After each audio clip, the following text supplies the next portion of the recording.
3 নম্বর ওয়ার্ডে।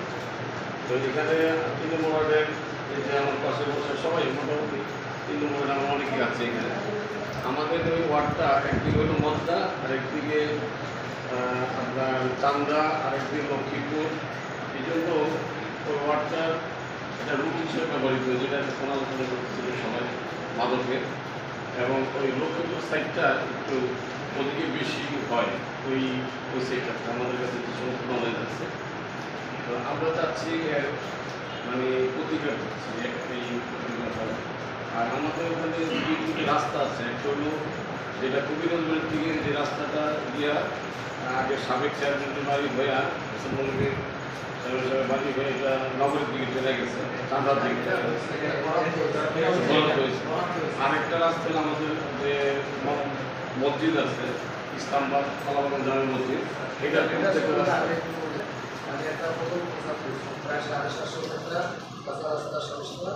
আর হলো 150 মিটার রাস্তার মধ্যে শুরু করে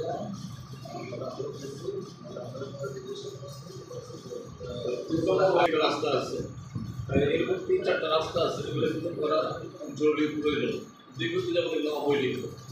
আর আমাদের ওই সেক্টরতে পশ্চিম বালিয়ার দিকে একটু দুর্বল, ওখানে অনেকগুলো টিউবওয়েল দরকার। এই ব্যাপারে আপনাদের কোনো পদক্ষেপ হচ্ছে কিনা? আপনি টিউবওয়েল বরাদ দেন, তাহলে ওটা বসানোর যে খরচ করে আমি দিয়ে দেবো, আমরা যদি বরাদ্দের ব্যবস্থা করি।